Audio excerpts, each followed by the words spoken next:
গোলাঘাটত পোনপ্ৰথমবাৰৰ বাবে কৃত্ৰিম বুদ্ধিমত্তা শিক্ষা কেন্দ্ৰৰ শুভাৰম্ভ। গোলাঘাট জিলাত প্ৰথমবাৰৰ বাবে কৃত্ৰিম বুদ্ধিমত্তাৰ প্ৰাথমিক সঁজুলি শিক্ষা কেন্দ্ৰৰ স্থাপনৰ জৰিয়তে এক নতুন অধ্যায়ৰ সূচনা হৈছে। বিশ্বায়নৰ এই যুগত প্ৰযুক্তিৰ ক্ষেত্ৰত দ্ৰুতগতিত হোৱা পৰিৱৰ্তনৰ লগত খাপ খুৱাই চলিবলৈ হ'লে আধুনিক প্ৰযুক্তিৰ জ্ঞান অৰ্জন কৰাটো অতি প্ৰয়োজনীয় হৈ পৰিছে। এনে এক পৰিপ্ৰেক্ষিতত গোলাঘাটৰ সুসন্তান উচ্চ শিক্ষিত যুৱক ছফ্টৱেৰ অভিযন্তা নিশান শইকীয়াই এক প্ৰশংসনীয় পদক্ষেপ গ্ৰহণ কৰি কুমা লাৰ্ণ নামৰ এটি কৃত্ৰিম বুদ্ধিমত্তা শিক্ষা প্ৰতিষ্ঠান স্থাপন কৰিছে।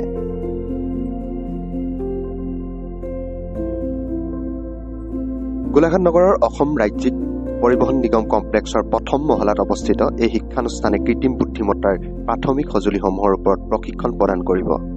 বৰ্তমান সময়ত যিকোনো প্ৰশ্নৰ উত্তৰ বা সমস্যাৰ সমাধানৰ মুহূৰ্তৰ ভিতৰতে লাভ কৰিব পৰা হৈছে প্ৰযুক্তিৰ বাবে।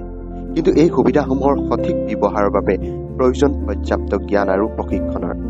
কৃত্ৰিম বুদ্ধিমত্তা বৰ্তমান সময়ৰ এক অপৰিহাৰ্য সহায়ক হৈ পৰিছে, যাৰ জৰিয়তে বিভিন্ন জটিল সমস্যাৰ সমাধান সহজে পাব পাৰি।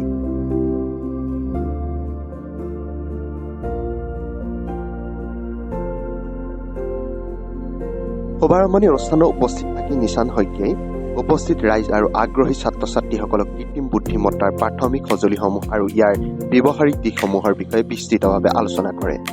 তেওঁ কৃত্ৰিম বুদ্ধিমত্তাৰ সৎব্যৱহাৰ আৰু ইয়াৰ উপকাৰিতাৰ বিষয়ে বিশদভাৱে বৰ্ণনা কৰে। এই শিক্ষাই নৱপ্ৰজন্মৰ ছাত্ৰ ছাত্ৰীসকলক ভৱিষ্যতৰ প্ৰতিযোগিতামূলক জগতখনত আগবাঢ়ি যোৱাত সহায় কৰিব বুলি বিজ্ঞ মহলে মত প্ৰকাশ কৰে। এই শিক্ষা কেন্দ্ৰ ষষ্ঠ শ্ৰেণীৰ পৰা দ্বাদশ শ্ৰেণীলৈকে অধ্যয়নৰত ছাত্ৰ ছাত্ৰীসকলে নামভৰ্তি কৰিব পাৰিব।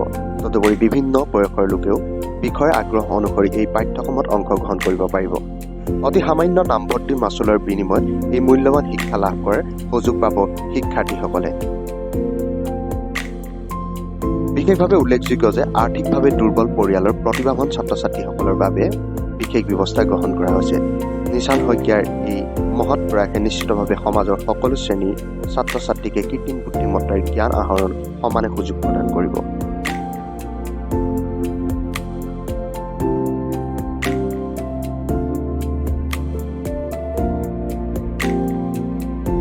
গোলাঘাটত এনে এক আধুনিক শিক্ষা কেন্দ্ৰ স্থাপনে অঞ্চলটোৰ শিক্ষা ক্ষেত্ৰত এক নতুন মাত্ৰা যোগ কৰিব। এই পদক্ষেপে স্থানীয় যুৱ প্ৰজন্মক প্ৰযুক্তিৰ ক্ষেত্ৰত দক্ষ কৰি তুলিব আৰু তেওঁলোকৰ ভৱিষ্যত উজ্জ্বল কৰাত গুৰুত্বপূৰ্ণ ভূমিকা পালন কৰিব। কৃত্ৰিম বুদ্ধিমত্তাৰ শিক্ষাই কেৱল কৰ্মসংস্থাপনৰ নতুন সুযোগেই সৃষ্টি নকৰে, লগতে সৃজনীশীলতা আৰু সমস্যা সমাধানৰ দক্ষতাও বৃদ্ধি কৰে। নিশান শইকীয়াৰ এই উদ্যোগে নিশ্চয়কৈ গোলাঘাটৰ শিক্ষা ক্ষেত্ৰত এক উল্লেখযোগ্য অৱদান আগবঢ়াব আৰু অঞ্চলটোৰ সামগ্ৰিক উন্নয়নত সহায় হ'ব।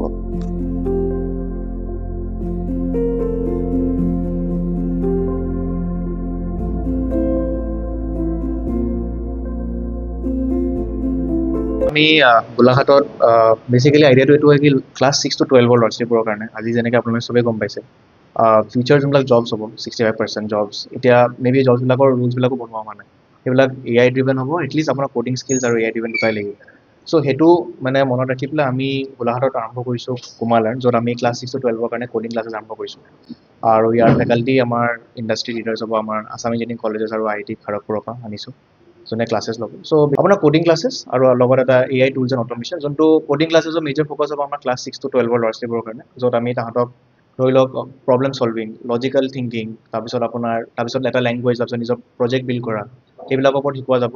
তাৰপিছত AI টুলছ এণ্ড অট'মেশ্যন কৰ্চেছত আমি শিকাম ধৰি লওক কলেজ ষ্টুডেণ্টছৰ আৰু ৱৰ্কিং প্ৰফেচনেল আৰু বিজনেছ অ'নাৰ্ছবিলাকৰ কাৰণে, য'ত তাহাঁতি AI টুলছ কিমান বেলেগ বেলেগ টাইপৰ AI টুলছ আছে, কেনেকৈ ইউজ কৰিব লাগে, প্ৰম্পট ইঞ্জিনিয়াৰিং কেনেকৈ কৰিব লাগে, তাৰপিছত সেইবিলাক টুলছ ইউজ কৰি পেলাই আপুনি কেনেকৈ ৱৰ্ক ফ্ল' বিল্ড কৰিব পাৰে অট'মেশ্যন টুলছ, য'ত কোডিং দৰকাৰ নহয়, নো কোডিং টুলছবিলাক।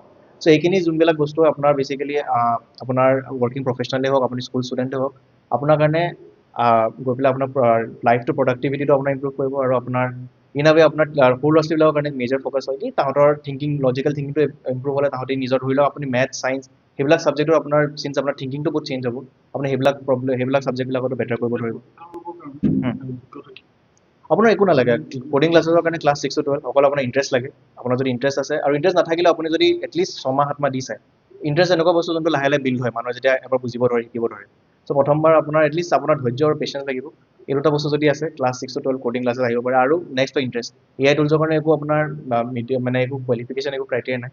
আপুনি যি ষ্টুডেণ্ট হওক আপুনি ৱৰ্কিং আপুনি চিনিয়ৰ চিটিজেনো আপোনাৰ যদি ইণ্টাৰেষ্ট আছে শিকিবলৈ আপুনি যদি বিচাৰে কি আপুনি এআইৰ বিষয়ে জানিব বিচাৰে এআই টুলছ ইউজ কৰিবলৈ আপুনি নিজৰ এআই এপ্লিকেশ্যন বিল্ড কৰিব বিচাৰে সেইটো কাৰণে আপোনাৰ যদি ইণ্টাৰেষ্ট আছে আপুনি শিকিবলৈ হ'ল এআই টুলছ এণ্ড অট'মেশ্যন কৰ্চটো আপোনাৰ 1.5 মাহৰ 6 উইক্সৰ কৰ্চ হ'ব 6 উইক্সৰ কৰ্চত ফাইনেলি আপুনি এটা প্ৰজেক্ট ৰেডি কৰি পেলাই আপুনি যদি প্ৰজেক্টটো কমপ্লিট কৰে সেইটো হিচাপে আপুনি চাৰ্টিফিকেটো পাব প্ৰফেচনেল চাৰ্টিফিকেট এটা দিয়া যাব আৰু কোডিং ক্লাছেছটো আপোনাৰ ধৰি লওক এইটো একো ডিউৰেশ্যন নাই আমাৰ ESTC কমপ্লেক্সত ফাৰ্ষ্ট ফ্ল'ৰত আমি কোচিং চেণ্টাৰটো আৰম্ভ কৰিছোঁ গোলাঘাটতে প্ৰথম ক'ব পাৰে অসমত মই চিয়ৰ নহয় গোলাঘাটতো আমি যি আনিছোঁ প্ৰথম মেবি অসমতো হ'ব পাৰে কোডিং ক্লাছেছ মই ইমান শুনা নাই অসমত যদিটো কালচাৰ আছে আপুনি ফিজ সুধিছে ফিজৰ আপোনাৰ কোডিং ক্লাছেছৰ কাৰণে আমি মান্থলি 3500কে চাৰ্জ কৰিম আৰু আপোনাৰ যোনটো EI কৰ্চটো সেইটো ওৱান টাইম ফি এটা হয় 5000 ৰুপিজ আপোনাৰ 6 উইক্সৰ কৰ্চ হয়